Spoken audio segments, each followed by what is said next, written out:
No, muy bien, muy bien. Y un honor muy grande el tenerlo a usted en nuestro programa, ¿no? No, el gusto es mío. Realmente para mí es un orgullo poder tenerlo. Y bueno, le voy a empezar a hacer un par de preguntas para que vayamos tratando el tema, ¿no? Como no, con tu gusto. Sí. ¿A qué edad usted ingresó al ejército? Bueno, yo ingresé en febrero del 76 con 17 años al Colegio Militar de la Nación. ¿Y egresó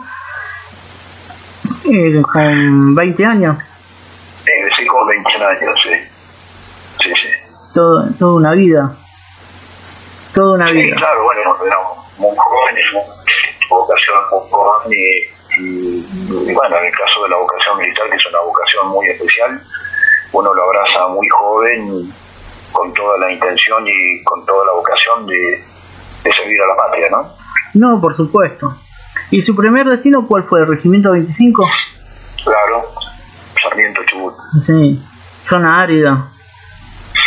Sí, bueno, en el medio de la meseta patagónica, en el medio de la provincia de Chubut, entre los dos lagos, lago Múster y el lago Colehuapi, y era un típico regimiento de la Patagonia,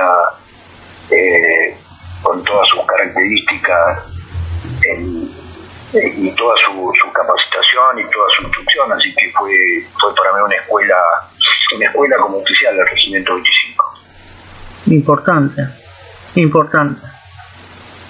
¿Y ahí cuántos años tuvo usted en el regimiento, mayor? 3 años. Tuve en el año 80, 81 y 82. A fines del 82 ya me salió el pase después de la guerra de Malvinas, a fin de año. ¿Y cómo fue la llegada a Malvinas? Bueno, desembarcar en la recuperación de Malvinas fue una de esas cosas que te cambian la vida en un antes y un después, digamos, ¿no? Sí. La preparación para una operación encubierta, el embarcar con la flota en Puerto Belgrano, la navegación, la planificación de la operación el 2 de abril, que primero iba a ser el 1 de abril y terminó siendo el 2 de abril, y bueno, una emoción enorme y una toma de conciencia a los 23 años que está siendo parte de una página de la historia, ¿no? Y eso es una responsabilidad enorme. Y durante toda la guerra nos acompañó esa responsabilidad.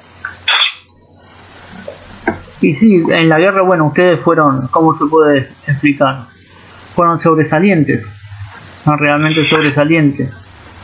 Bueno, hicimos lo mejor que podíamos con lo que teníamos y los resultados fueron en merced del entrenamiento, fueron en merced de la calidad de hombres que comandábamos. Siempre mi homenaje enorme a nuestros soldados que fueron realmente un ejemplo de abnegación, de entrega, de sacrificio, de patria, de valor. Así que bueno, todo eso va conformando acciones que después configuran un resultado, digamos, ¿no? No, por supuesto. ¿Por qué le decían regimiento comando? Yo en realidad había hecho el curso de comando y el curso de paracaidista. El regimiento era un regimiento infantil de línea, al cual nuestro jefe, que era el teniente coronel Seinaldín, siempre lo llamaba regimiento de infantería 25 especial, digamos, ¿no? Porque decían que era un regimiento especial por su capacitación, por su formación, por el entrenamiento, por la cohesión que teníamos entre los cuadros y la tropa del regimiento. Pero en realidad éramos algunos cuadros que éramos comando, el jefe de unidad, el teniente Esteves, había un par de suboficiales comandos y yo éramos los 4 o 5 comandos que habíamos en el regimiento. Entiendo, sí, eso era sabido. Y ahora me voy ya sobre los momentos de la guerra, ¿no? ¿Cómo fue el hecho del 22 de mayo con los cañones? Bueno, ese día alguien de Puerto Argentino ordenó, porque la guarnición Darwin se veía que iba a ser objeto de un ataque, porque por radar se detectaban tropas británicas que de San Carlos se desplegaban hacia Darwin, y Darwin no tenía artillería, entonces decidieron desarmar 2 cañones Otomelara, que son cañones que son totalmente desarmables, porque son para lanzamiento de los costados o para tropas de montaña, y los colocaron adentro de la patrullera. Esa patrullera escondida. Entonces, cuando habíamos encontrado que había sido un clandestino, concurrimos con el helicóptero de fuerza aérea, y bueno, y ahí tomo contacto con el jefe de la fracción, que en ese momento era el subteniente Navarro, y me dice: mire, tengo los cañones abajo del agua. Bueno, ahí empezamos a montar una operación de rescate de los cañones que duró casi 3 días, con muy poco material, porque no teníamos, tenía un traje de neopren muy finito, obviamente sin tubo, sin visor, sin aleta, sin nada, y empezamos a hacer las inmersiones, y bueno, después de 2 días y medio de trabajo logramos sacar los 2 cañones de adentro de la bodega. Con el agua, en la temperatura marca el registro oficial de esos días, que era una temperatura de 6 grados con el agua a 5 grados. Entonces, la verdad que fue muy sacrificado, pero logramos cumplir con la tarea. Y esos cañones después se usaron en los combates de Darwin, ¿no? Sí, claro, dispararon durante las 36 horas de combate en forma ininterrumpida. Y en esos hechos del 22 de mayo, ¿no? Usted, porque fue usted el que tuvo que meterse en el agua y todo, ¿no? ¿Qué era lo que sintió en el contacto con el agua? Bueno, a los 23 años y con mucho entrenamiento, uno está acostumbrado a sufrir todas las vicisitudes del clima, y estábamos acostumbrados al frío, y bueno, se siente obviamente el temor de sufrir una hipotermia, de sufrir un infarto, todos esos temores siempre están presentes, pero lo que uno lo lleva y lo empuja a hacer las cosas es el cumplimiento de la misión y cumplir con la tarea, digamos, ¿no? Y la enorme responsabilidad que teníamos de dar un combate contra las tropas británicas en las mejores condiciones, y el apoyo de fuego de artillería era fundamental. Así que lo hicimos con mucho entusiasmo, con mucho sufrimiento, con mucho esfuerzo personal. Y todas las cosas de Malvinas tienen que ver con la impronta personal de hombres que dan mucho más allá del deber, digamos, y se proponen como voluntarios para hacer cosas impensables, ¿no? Así que, bueno, un poco fue eso el contexto de la sacada de los cañones de la bodega Luque. Que no fue hecho menor. No fue un hecho menor. No, fue un hecho de sacrificio más frente a toda una cantidad de esfuerzo que muchísimos hombres volcaron con mucho patriotismo durante toda la guerra. Y sí, eso se nota, pero usted a la vez es ejemplo de soldado. Eso, usted es un ejemplo de soldado y un ejemplo de patriota. No, yo soy un patriota nomás, y fui un soldado que toda su vida se preocupó por prepararse primero espiritualmente, después moralmente, para enfrentar todas las situaciones que tenía que enfrentar físicamente, técnicamente, y fue eso que traté de ser el mejor soldado que pude ser, digamos. Y le hago una pregunta, porque días después de ese 22 de mayo, 3 días después, para el 25, ¿no? O 26 empiezan los combates. El 27. El 27. El 28 de la madrugada, el 27 de la noche, el 28 de la madrugada. Exacto. Y usted con sus 38 hombres de su sección Romeo, ¿no? Sí. Le hizo frente a 250 paracaidistas británicos. Bueno, sí, claro, nos tocó hacer un contraataque muy complejo en la mañana del día 28, después que ya había contraatacado a la sección de Teniente Esteves en la madrugada, ya había sido asaltada y diezmada en un combate heroico en Darwin. Nos tocó efectuar el último contraataque en Darwin contra una compañía del regimiento del batallón 2 de paracaidistas, al cual infligimos muchas bajas, y bueno, nosotros también tuvimos muchas bajas, y bueno, hicimos el último contraataque solos, aislados, sin comunicaciones, sin apoyo de fuego, en pleno día, en un lugar realmente pelado, sin cubierta, y bueno, y pagamos el precio de eso, ¿no? Un precio alto, pero también lograron bastante mientras se pudo. Y Luis, la guerra es así, hay que hacer lo que hay que hacer, tenga el costo que tenga y tenga los resultados que tenga, pero el servicio a la patria es así, hay que hacer las cosas en el momento en que hay que hacerlas, de la forma que hay que hacerlas, con lo que uno tiene, digamos, ¿no?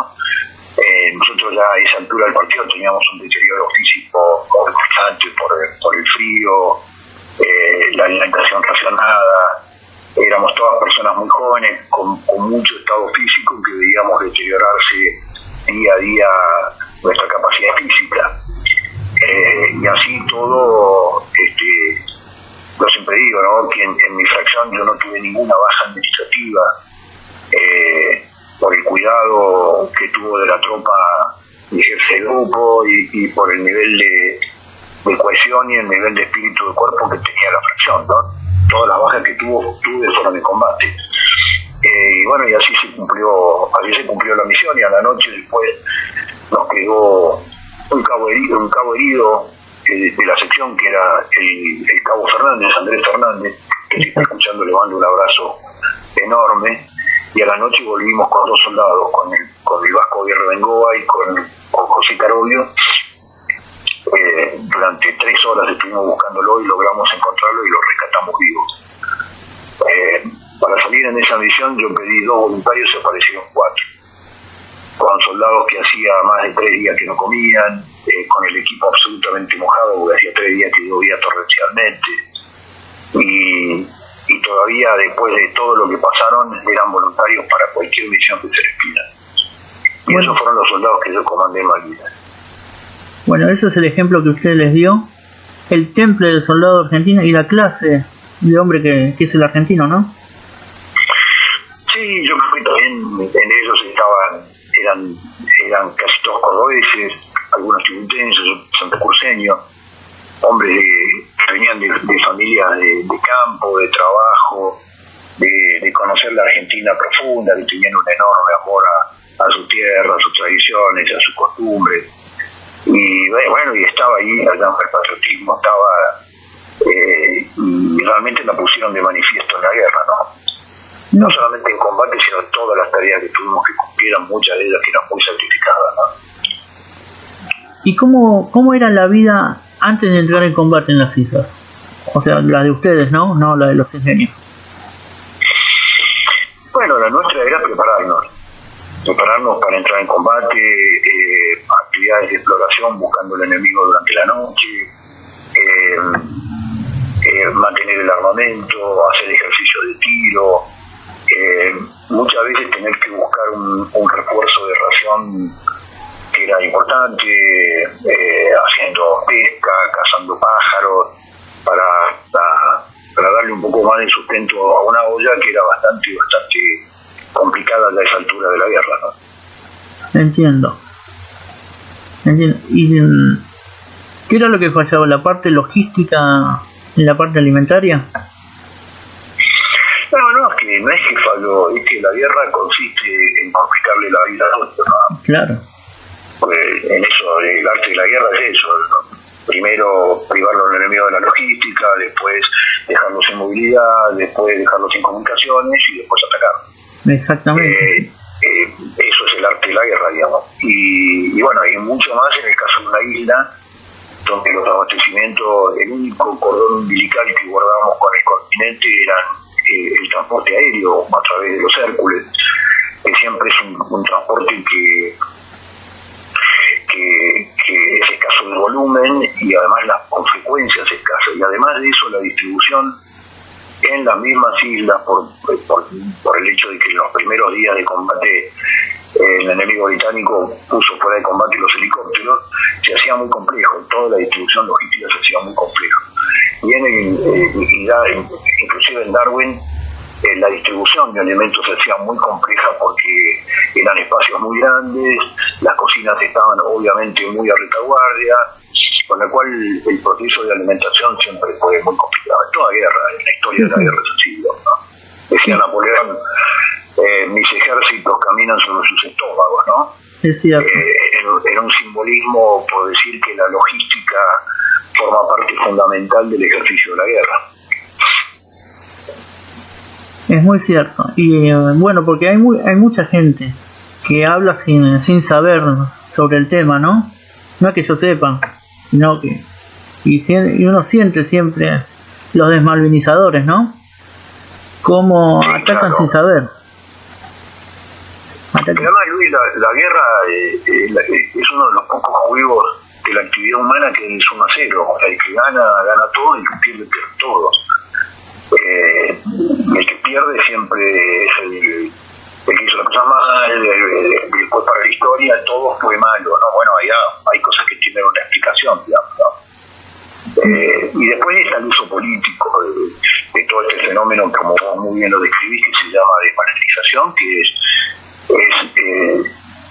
claramente es un fenómeno que se desarrolló en términos comunicacionales, culturales, políticos, para desarmar a la Argentina, para hacer olvidar a los argentinos la justicia de la causa de Malvinas, ¿no? Exacto. Y esto fue una operación montada a grandes niveles, que venía, obviamente emanaba de los grandes centros de poder del mundo, de Gran Bretaña y demás, que lo que hizo fue tener un discurso en contra de lo ocurrido en Malvinas y en contra de la causa malvinada durante 40 años, y que todavía sigue alimentando los medios de comunicación y las pautas publicitarias y demás. Totalmente. Hoy nadie se acuerda de lo que es un 28 de mayo. Nadie se acuerda del combate de Darwin, ni del teniente Esteves, ni de nada. Porque no lo enseñan. Bueno, pero hay patriotas que se acuerdan y eso es muy importante. Ah, no, por supuesto. Yo hoy recibí a primera hora de la mañana 3 mails de soldados británicos. Mire. El 2 saludándome en el día del combate, recordando la fiesta del combate. Y obviamente recibí cientos y cientos de mails de argentinos o mensajitos o chat de argentinos que te saludan y que recuerdan a nuestros muertos y que nombraban, hoy me nombraban muchos argentinos, muchos jóvenes argentinos a cada uno de los muertos, y la verdad es que es emocionante, ¿no? ¿Qué le parece? Pero yo creo que no hay que dejarse abatir por lo que es la comunicación boba de los medios de comunicación, digamos, ¿no? Yo creo que hay una Argentina real, que es la Argentina de los ciudadanos, del hombre y la mujer argentina reales, que sienten la causa malvina, que sienten su patria, que conocen su historia, que no tiene nada que ver con lo que es la opinión publicada y pautada por el sistema de poder a través de los medios de comunicación, ¿no? No, por supuesto eso. La Argentina real da muestras permanentes de afecto por el tema Malvinas, de conocimiento, de agradecimiento. A 39 años de la guerra yo todavía recibo mensajes y gracias por lo hecho. Y ninguno de nosotros necesitamos agradecimiento porque lo que hicimos fue cumplir con nuestro deber, digamos. Pero es muy emocionante como mucha gente deposita en nosotros, en los veteranos de guerra, mucho afecto y mucha recordación, sobre todo en los días de cada una de las batallas. Pero sí, por supuesto. Ustedes son... Yo una vez le decía al mayor Jean-Díaz, ¿no? Le decía que si bien los muertos son héroes, porque son los héroes, pero ustedes también son héroes, porque siguen dando testimonio de esos caídos, de lo que han hecho y todo lo que han dado por el país, que es absolutamente todo, que es la vida, ¿no? Así los considero yo a ustedes. Bueno, muchas gracias. Sí, bueno, nosotros, Marcelo es un hermano de la guerra, así como otros veteranos. Nosotros hemos enterrado a nuestros camaradas y eso te marca un antes y un después de tu vida, digamos, ¿no? Cuando vos mataste, cuando viste morir a tus hombres, cuando los enterraste, te genera un antes y un después de todo lo que te pasó en la vida, con lo cual nosotros somos muy conscientes de la sangre derramada y somos fieles a eso. y damos testimonio de eso, y le hemos dado testimonio durante 40 años. Cuando en momentos de la Argentina está prohibido hablar de Malvinas, ¿no? Momentos de Malvinas, momentos de Argentina donde era muy mal visto charlar sobre Malvinas o hablar o atender reportajes, porque era una cosa de la cual había que olvidar, ¿no? Había que olvidar y había que dar vuelta a la hoja y seguir para adelante y olvidar lo que había pasado. Y no hay que olvidar lo que pasó. No. Lo que hay que hacer es recordarlo intensamente y recordar los muertos y aprender de los errores cometidos para no cometer la próxima. Pero bueno, estos fueron muchos años de la historia reciente que vivimos esa presión de decir, y después pasó la magia que pasa siempre en las sociedades, ¿no? Todos los que quisieron sacar a Malvinas de la cabeza de los argentinos terminaron instalando Malvinas en el corazón de los argentinos. Entonces yo recorro la Argentina intensamente, la he recorrido por trabajo, la recorro ahora en la política, y en cada lugar de la Argentina, en el pueblo más chiquito y más humilde de la República Argentina, en el medio del pueblo hay un monumento a los caídos en Malvinas. Entonces Malvinas está instalado en el corazón de todos los argentinos. Vos vas a cualquier pueblo del interior. Nosotros, por ejemplo, hasta que vino esta porquería de la pandemia, cada 28 de mayo íbamos a la ciudad de alguno de nuestros muertos, le inaugurábamos un busto y le contábamos a la ciudad quién había sido esa persona heroica que había nacido en ese pueblo, que había criado entre ellos y que había dado su vida en combate. Y cuando hacemos los actos están todas las escuelas, están todos los intendentes, están todas las fuerzas políticas sin distinción de ningún tipo, está todo el pueblo presente para escuchar quién era Juan Manuel Ortega, o quién era José Luis Allende, o quién era Andrés Austin, y la verdad que es maravilloso, ¿no? Por eso te digo que yo tengo la plena conciencia que Malvinas está muy instalado en el corazón de los argentinos y no se mueve de ahí. Es que Malvinas es el verdadero norte que tienen los argentinos hoy en día. Es lo único que nos puede unir. Sí, claro. Y bueno, volvemos hacia el tiempo de la guerra, ¿no? Y le voy a hacer una pregunta. ¿Cómo era el teniente Esteves? Roberto era primero una excelente persona, un ser humano de una calidad humana extraordinaria, con un nivel de inteligencia emocional fenomenal. Era un hombre muy piadoso, muy creyente, con muchos valores. Era un excelente camarada. Compartí destino con él 3 años en Sarmiento, después lo había conocido 3 años en el Colegio Hitler también. Él era un año más antiguo que yo. Y Roberto era un jefe excepcional, era un líder excepcional, que su modelo de liderazgo estaba fundamentado específicamente en valores, ¿no? Y era un hombre que era una guía y era un faro para todos los hombres que conducía, ¿no? Era un hombre muy cuidadoso de sus hombres, era un ser humano extraordinario. Y murió como vivió toda su vida, con la sencillez, con la heroicidad, con un profundo sentido heroico de la vida, que la vida solamente tiene sentido si se le entregan a grandes causas. Y bueno, ese era Roberto. ¿Qué ejemplo? Es uno de los ejemplos que yo he tomado para mi vida, ¿no? Igual sí, que claro, usted también. Excelente ejemplo, claro, excelente ejemplo. Y usted también, le digo, ¿eh? Sí, claro, para mí es... No, usted para mí es un ejemplo también.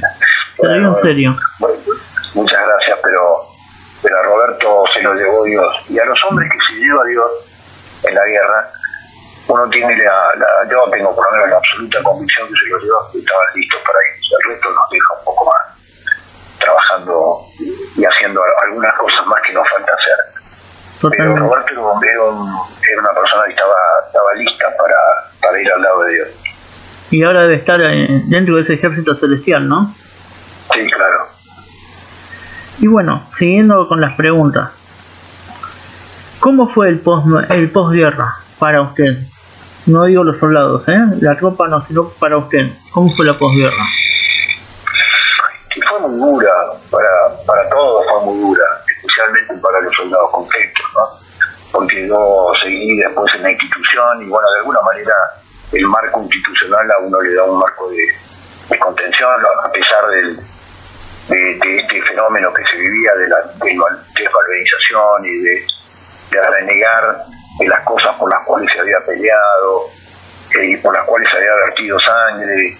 Pero para los soldados conflictos fue muy duro.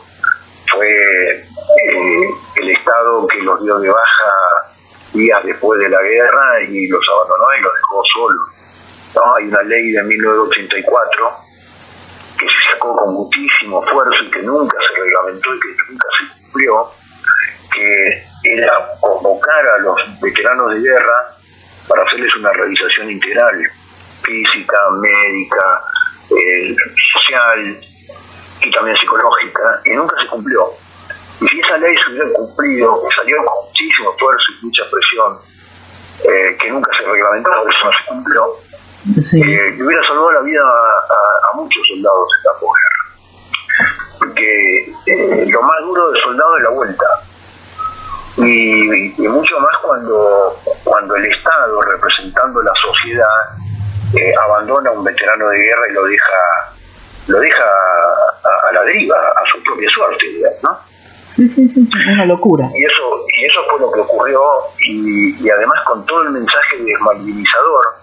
Pues la esencia del mensaje desmalvinizador, ¿qué le decía al soldado veterano de guerra? Le decía: fuiste un gil, te fuiste a tomar frío, te combatiste, quedaste herido, te quedaste mutilado por una aventura loca de un general borracho.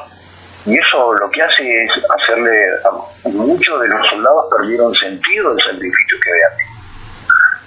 Y cuando uno pierde el sentido de semejante cosa, empieza a generarle individualmente un desequilibrio muy importante. Y esto llevó al suicidio a muchísimos veteranos, más de lo que tendría que haber pasado. El estrés postraumático es un fenómeno que se estudia en todos los ejércitos del mundo, no es nada nuevo ni nada que inventamos los argentinos. Ahora, el tema es el quantum, ¿no? Exacto. ¿Cuántos son? ¿Y en qué magnitud se genera eso? Y para ponerlo en números concretos para los que nos están escuchando y demás, la guerra de Malvinas tiene 649 muertos en guerra, en combate, en actividades específicas de la guerra. Y después lo que yo le llamo los urcas argentinos, los comunicadores, los políticos, desmalvinizadores, generaron casi 600 suicidios. O sea que los urcas argentinos generaron más bajas de los veteranos de guerra que los urcas británicos. Mire usted, pero es terrible eso. Es terrible que... Así de duro y de cruel como te lo estoy diciendo. Realmente deja uno asombrado porque en cierta forma es el rechazo que ha recibido el veterano, ¿no? Sí, claro. Y la causa por la cual peleó, la causa por la cual estaba dispuesto a dar su vida, la causa por la cual fue herido, la causa por la cual perdió a lo mejor un miembro, la causa por la cual enterró a un camarada. Cuando se desvirtúa la causa no tiene sentido lo que hizo. Si no tiene sentido lo que hizo, no tiene sentido mi vida. Exacto. Fue un hecho que cambió mi vida. Esto está en todos los manuales de todos los ejércitos del mundo, ¿no? No es que yo esté inventando algo a capela, digamos, ¿no? No. Lo que usted dice es así. Es terrible y realmente da bronca, da cierta impotencia, porque dieron todo y después ser apartados de esa forma, ¿no? Sí, claro, bueno, hubo épocas en que este discurso era tan fuerte y venía de tan alto nivel de la política y de la comunicación y de los medios y demás que había nos ha pasado todo, gente que no te quería contratar porque era veterano de guerra, con lo cual decían: mirá si está loco, mucho. Eso es peor que el ataque del enemigo. Sí, claro, obviamente es un tiro por la espalda. Sí. Es una desconsideración por aquel que peleó por uno. porque es la realidad, fueron a pelear por uno y todavía después salgan con ese tipo de cosas. Claro, pero el mensaje del malvinizador, ¿cuál era? No pelearon por Borges, pelearon por Galtieri. Claro. Con lo cual, además de ser unos ineptos, unos idiotas que se dejaron usar por... Y esto era el mensaje sistemático de nuestros soldados. Qué vergüenza. Ni hablar la ineficiencia del Estado en la atención de los veteranos de guerra, ¿no? Ni hablar. Llegó un momento en que nos teníamos que, los viejos subtenientes que habíamos sido sus jefes, ponernos a gestionar temas para conseguir una operación, para conseguir una prótesis, para conseguir cosas que tendrían que haber sido de provisión inmediata, ¿no? Pero eso tendría que haber sido en el momento, ¿cierto? Sí, cierto. Bueno, ya, mi último anexo 40, sí.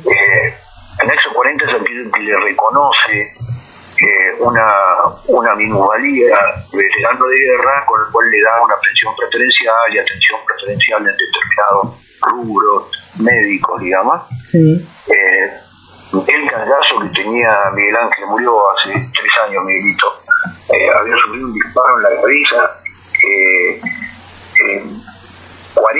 35 años después de la guerra, logré, después de toda una serie por un amigo mío que estaba en el sistema de salud, logré que le reconocieran el anexo 40 y la minusvalía. 35 años después, de una persona que sufrió una herida de combate. Bueno, pero todas estas cosas pasaron en la Argentina. Es increíble, pero es increíble el daño que han hecho sobre los veteranos, ¿no? Y al mismo tiempo el daño que le han hecho al país, negando una causa que es totalmente justa y es nuestra. Sí, y también del otro lado, exacto, es complejo el pueblo, si del otro lado están los argentinos, ¿no? El corazón de los argentinos. Yo me acuerdo, para los 25 años, creo que fue de Malvinas, un integrante de nuestra sección, Walter Polaco Buffarini, que había sufrido un disparo en la mandíbula y esquirlas, y bueno, ahí quedó deformado y tenía una serie de prótesis mal colocadas y malas, que no podía comer, no podía fijarse de dentadura y demás. Me acuerdo que estaba muy mal por ese tema. Y hablando con unos amigos que tenían mucho que ver con el tema de la medicina prepaga, les cuento el caso, y se miraron 3 personas y dijeron: bueno, nosotros le vamos a conseguir la mejor prótesis y le vamos a donar la operación a Walter, y así fue. Le compraron la prótesis importada que el médico estaba pidiendo, lo internaron en una de las mejores clínicas ahí en la avenida Porredón, lo operaron, vino con la señora, se operó, y fue una operación sumamente exitosa, detonada por 3 changos que estaban escuchando una charla. Mire usted. No, hay gente con el sentimiento como tiene que ser. Por eso te digo, está toda esta maldad instalada en un sistema de poder, pero está el argentino que tiene un corazón por Malvinas muy especial, que tiene un sentido de ser solidario muy tremendo. Pero yo estaba dando una charla de Malvinas cuando conté el caso de Polaco Buffarini. Cuando terminó la charla vinieron 3 personas, me dijeron: nosotros tenemos relación con el tema de prepaga, obras sociales, y yo le vamos a donar la operación a Walter. Y se la donaron a los 25 años de la guerra. Una cosa que tendría que haber hecho el Estado. Sí, claro. Después de 25 años el polaco se pudo comer un asado. Está bien, lo veo perfecto. Y le hago otra pregunta: ¿cómo ve la guerra 39 años después?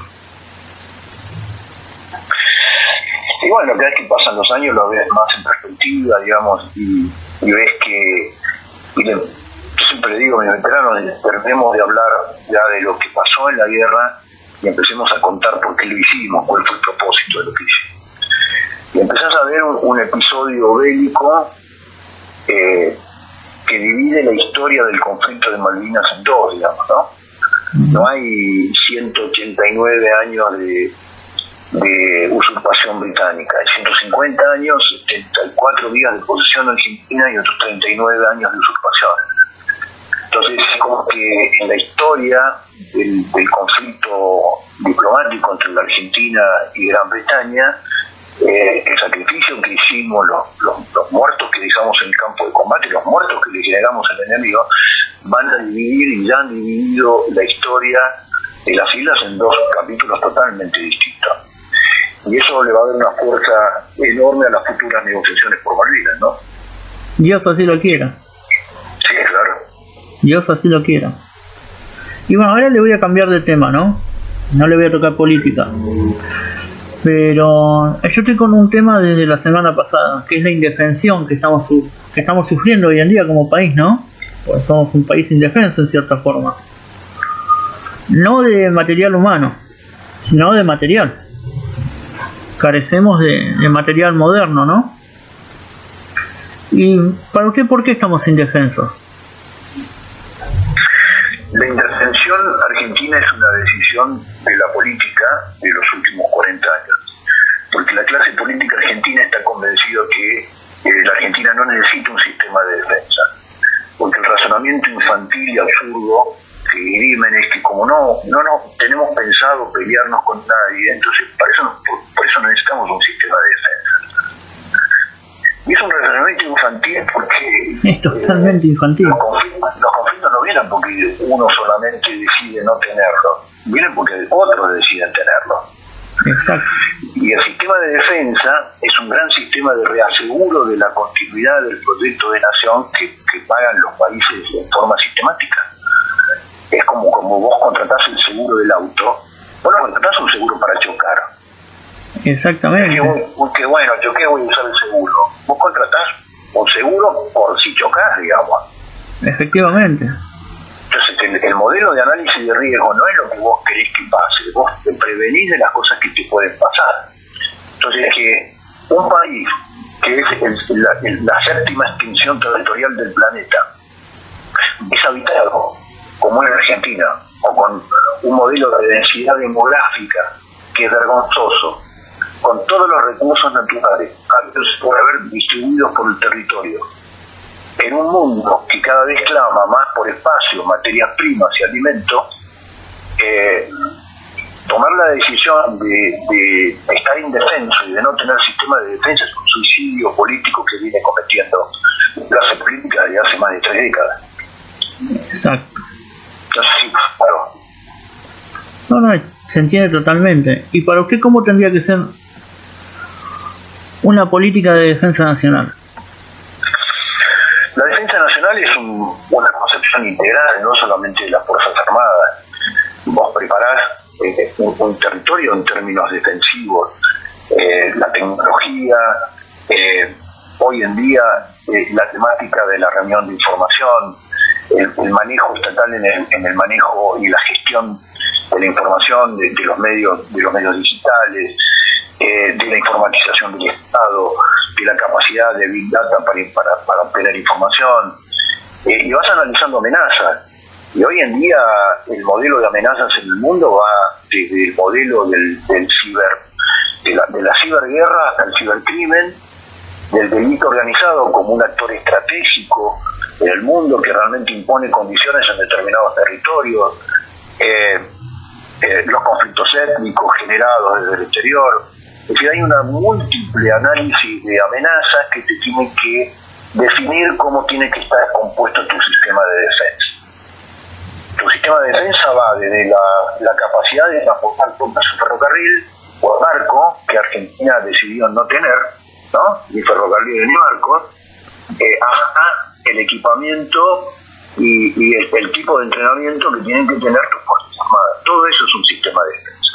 El sistema de defensa es, por ejemplo, que una persona que decide ser legítimo usuario o portador de un arma es un recurso estratégico, una persona que ya sabe usar el armamento y puede ser empeñado en cualquier momento en defensa de la patria. Es decir, es un concepto que abarca múltiples factores del Estado y que termina como en un brazo operativo en unas Fuerzas Armadas que tienen que tener un diseño, un equipamiento, un entrenamiento y una formación para repeler el tipo de amenazas que vos definiste previamente.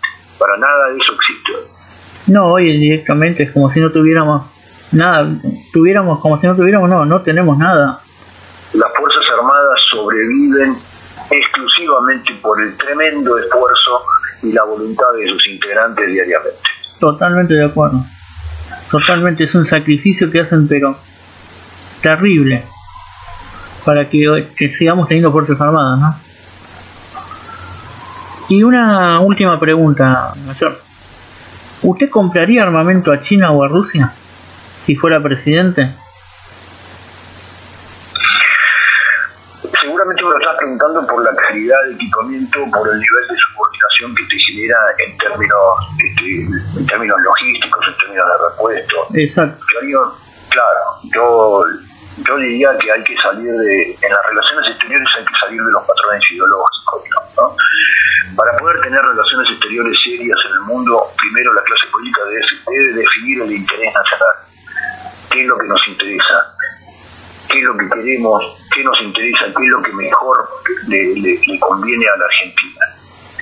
Y yo no veo un plan de equipamiento a largo plazo de la mano de los chinos o de la mano de Rusia, digamos, de ninguna manera. No lo haría. Lo entiendo y comparto su pensamiento. Material ruso, por ejemplo, desde la vieja época de la Unión Soviética, los tornillos giran en dirección contraria. Todo el diseño del material soviético y chino estaba hecho para que se fuera capturado. En un momento de la OTAN no se pudieron usar los repuestos, con lo cual las tuercas giran al revés, los pasos de roca son distintos. Es un nivel de complejidad. Miren los camiones rusos, nada más.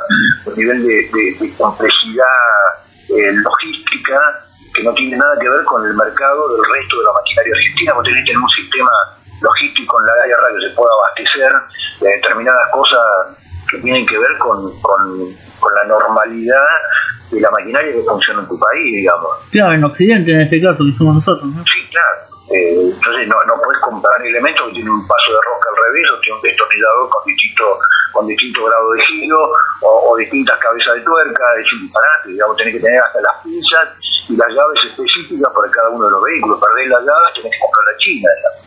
Es un disparate. Esto es una cuestión alocada de funcionarios que no salen a equipar las Fuerzas Armadas, salen a hacer negocios licitatorios en el exterior a comprar chatarra. Exactamente. Así que bueno, mi mayor, era esta la entrevista que le quería formular, que le quería hacer hace un tiempo. Es un honor tenerlo en mi programa, usted. No, un gusto, un placer, Luis, muchísimas gracias. Y bueno, ya estaremos realizándole otra entrevista más adelante, si usted quiere, ya con otros temas. A tu disposición. Bueno, muchas gracias y le dejo un gran saludo. Bueno, un abrazo grande y muchas gracias por la verdad muy linda la entrevista y hablamos de muchos temas muy interesantes. Un abrazo gigante. Bueno, muchas gracias, mi mayor. Hasta luego. Y bueno, vemos lo que es hablar con Gómez Centurión, hablar de Malvinas, hablar de la política de defensa. Pero rescatemos ese es un lado de Malvinas. Realmente orgullo. Tendríamos que tener todos los argentinos la clase de militares que han combatido por la patria. Esos hombres que han hecho todo y han dado todo en muchos casos, ¿no? Así que bueno, ese ha sido nuestro capítulo de hoy. Estoy muy agradecido a Gómez Centurión por haberme dado la entrevista, haberme hecho ver la historia de primera mano, ¿no? Todo un héroe. Ojalá supiéramos valorar a esta gente. Yo pienso que la mayoría de la sociedad los valora. Uno los ve cuando se acercan a los veteranos, cuando están los veteranos en algunos lugares, o en los desfiles de 9 de julio, ¿se acuerdan? Hasta que vino esta bendita pandemia y ya no se hicieron más, cómo la gente iba hacia ellos, cuando desfilaban, cómo los ovacionaban, los aplaudían. yo pienso que algo hay en nuestra sociedad que los tiene bien ponderados, como tiene que ser, ¿no? Así que bueno, y bueno, estimados, ya hasta el próximo viernes, cuando volvamos con Trinchera y en un nuevo capítulo con otro invitado especial más. Hasta el viernes que viene.